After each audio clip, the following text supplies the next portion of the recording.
Hey guys, आज की video में हम कवर करेंगे एक अफ्रीकन या फिर बोल सकते हैं कैरिबियन पोइट्री जिसका नाम है अ फार क्राई फ्रॉम अफ्रीका, जिसे लिखा है डेरेक वॉलकोट ने। तो डेरेक वॉलकोट जो है वो एक वेस्ट इंडीज मतलब कि कैरिबियन सोसाइटी से बिलोंग करते हैं, कैरिबियन से बिलोंग करते हैं। और ये स्टार्टिंग में एज अ पेंटर ट्रेन किए गए थे, बाद में एक पोइट बन गए, क्रिटिक, टीचर और जर्नलिस्ट बन गए। पोइट्री की बात करें तो इनकी ओमिरोस जो है वो बहुत ही फेमस है, वो इनकी एपिक पोइट्री है। इन्होंने बहुत सारी पोइट्रीज को अपने कलेक्शंस में पब्लिश करवाया है, जैसे कि जो इनकी एक पोइट्री का कलेक्शन है इन अ ग्रीन नाइट, जो कि पोइट्रीज हैं जिसमें 1948 से लेकर 1960 तक के बीच में, और ये पब्लिश हुई थी 1962 में। बहुत सारी पोइट्रीज इन्होंने लिखी हैं और आज जो हम इनकी पोइट्री को कवर करेंगे अ फार क्राई फ्रॉम अफ्रीका, वो पब्लिश हुई है इन अ ग्रीन नाइट के अंदर। तो ये जो पोइट्री है अ फार क्राई फ्रॉम अफ्रीका, ये 3 स्टैंजाज में है मेनली, और इसमें मेनली बताया गया है जो डेरेक वॉलकोट है वो कैसा फील करते हैं, या फिर जब वो अपनी अफ्रीका को देखते हैं, अपने नेटिव लैंड को देखते हैं, तो उन्हें कैसी फीलिंग होती है कि वहाँ पर पहले जो लोग थे वो कैसे थे, जो लैंड था वो ब्यूटीफुल था और आज वो बैरन बन गया है क्योंकि वहाँ पर कॉलोनाइजर आ गए हैं, वाइट आ गए हैं। लेकिन ये फिर भी किसी एक के साथ सिंपैथी नहीं दिखा सकते, ना तो ये नेटिव के साथ दिखाते हैं कि हाँ नेटिव्स के साथ बुरा हुआ है, ना फिर ये बोलते हैं कि वाइट के साथ बुरा हुआ है, क्योंकि एक मिक्स्ड रेस खुद है। इनकी जो ग्रैंड मदर थी वो एक ब्लैक थी और जो इनके ग्रैंडफादर थे वो एक वाइट थे।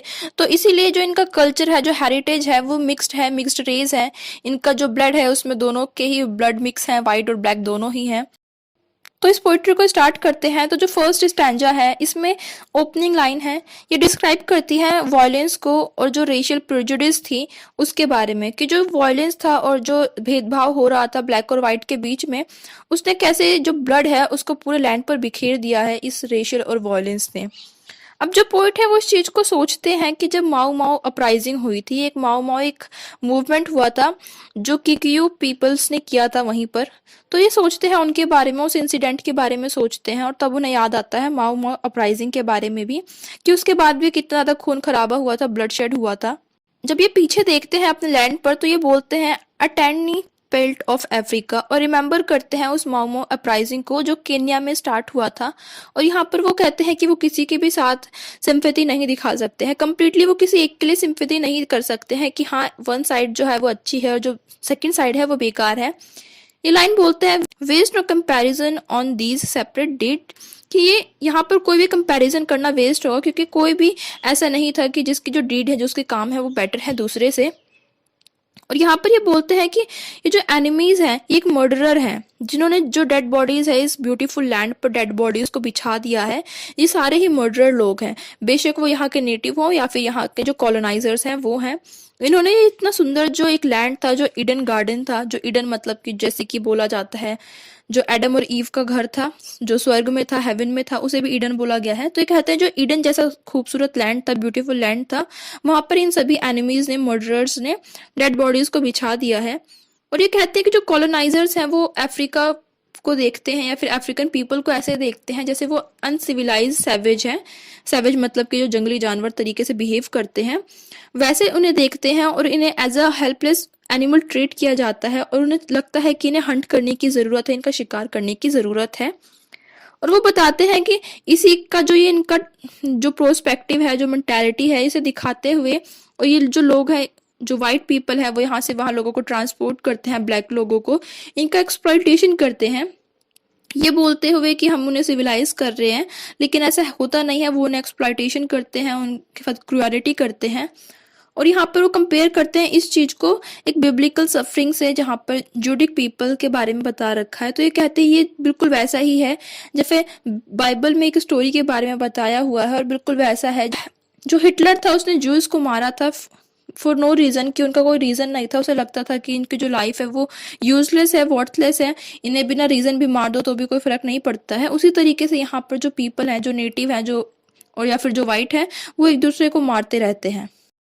सेकेंड स्टैंजा में वो कुछ एनिमल इमेजरी दिखाते हैं, जैसे कि वाइट डस्ट ऑफ आइब्सिस। आइब्सिस एक बर्ड की तरीके से होता है, या फिर इन्होंने बोला है बीस्ट टेमिंग प्लेन्स। तो यहाँ पर वो फिजिकली इन्वायरमेंट दिखा रहे हैं जो एंशियंट सिविलाइजेशन था उसका, जो इनका नेचुरल लॉ था उसका। अब यहाँ पर ये बताते हैं इस पैराग्राफ में, इस स्टैंजा में, कि यहाँ पर वो जो नेसेसिटी है वो दिखा रहे हैं कि एक को जिंदा रहना है तो उसे दूसरे को मारना होगा। जैसे कि एनिमल होते हैं अपनी सर्वाइवल के लिए उन्हें दूसरों को मारना पड़ता है, वो उनका लॉजिक होता है। लेकिन यहाँ पर जो पीपल हैं वो मॉन्स्टर बन गए हैं, वो खुद मार रहे हैं लोगों को, लेकिन यहाँ पर उनके पास कोई रीज़न नहीं है। वो मारते हैं वो, और अपने जो इनका सेलिब्रेशन होता है वॉर के बाद उसे सेलिब्रेट करते हैं, डांस करते हैं, विक्ट्री डांस करते हैं। लेकिन इनका कोई लॉजिक नहीं है। एनिमल मारते हैं वो अपने सर्वाइवल के लिए मार रहे हैं, लेकिन लोग क्यों मार रहे हैं उनका कोई रीज़न नहीं है। विदाउट एनी रीज़न वो ऐसा कर रहे हैं। यहाँ पर जो पोएट है वो कल्चरल दिखाते हैं, जो अफ्रीका का कल्चर होता है, जैसे कि सिंबल्स के थ्रू, जैसे जो ड्रम बीट होता है, जो डांस होता है, जब कोई भी चीज़ खत्म हो जाती है तब दिखाया जाता है कि जो वीक है उसके ऊपर इन्होंने विक्ट्री कर ली है, तब दिखा रहे हैं। या फिर जो वाइट मास्टर्स हैं उन्हें भगा दिया गया है, उनके ऊपर विक्ट्री कर ली है। या फिर जो वाइट है वो ब्लैक को हंट करते हैं, तब दिखाया जाता है। तो फिर जो ये सारा जो भी सीन है या फिर चीज़ें हो रही हैं उसमें उनको किसी के साथ भी सिंपैथी नहीं होती है। थर्ड स्टैंजा में वो बोलते हैं लास्ट स्टैंजे में कि जो पोइट है वो इस बारे में बताते हैं जो उनका डिलेमा है, जो उनका कश्मकश होता है। डिलेमा का मतलब कि जो उनके बीच में उनका जो थॉट है वो बिल्कुल बीच में है कि वो किसको फेवर करें या फिर किसको ना करें। अब यहाँ पर वो स्पेन के बारे में बताते हैं कि स्पेन की याद आती है उन्हें, और वो जो सिविल वॉर हुआ था उसके बारे में उसके ऊपर पिटी करते हैं, उसके लिए दया करते हैं। ये पिटी करते हैं हर एक ब्लैक के लिए, उन पे दया दिखाते हैं, जितने भी ब्लैक्स होते हैं उनको, जो वाइट होते हैं उनको, जिन्होंने वॉयलेंस को चूज किया और यहाँ पर वो विक्टिम बन गए एक डिस्ट्रक्शन का, चाहे वो किसी से भी हुआ हो। वो कहते हैं इफ आई द कॉन्करर, आई मतलब यहाँ पे उन्होंने यूज किया है अपने लिए, कि अगर वो सोचे कि वो अपने आप को एक वाइट समझकर बोलें, तभी भी एक ब्लैक को मारा जा रहा है। अगर ब्लैक की बात करें तो फिर एक वाइट जो है उन्हें भगाया जा रहा है, या फिर जो भी है उन दोनों के बीच में जो डिस्ट्रक्शन हो रहा है वो अपने आप को सेटल नहीं कर पा रहे। उनका डिलेमा है कि वो किसके साथ सिंपैथी दिखाएं, क्योंकि उनके अंदर जो ब्लड है वो दोनों का मिक्स है। Poison with the blood of birth where shall I turn divided to the vein, कि जो इनके अंदर ब्लड है वो दोनों के बीच में है। जो इनकी ग्रैंड मदर थी वो ब्लैक थी और जो ग्रैंडफादर थे वो वाइट थे, तो इसीलिए जो इनका कल्चरल हेरिटेज है वो मिक्स्ड है, वाइट और ब्लैक दोनों है। और इन्हें खुद की आइडेंटिटी भी नहीं पता है कि वो किस क्या है, वो ब्लैक है या वाइट है, और इसीलिए जो इनका कॉन्फ्लिक्ट है बीच में वो चलता रहता है, जो डिलेमा है वो चलता रहता है।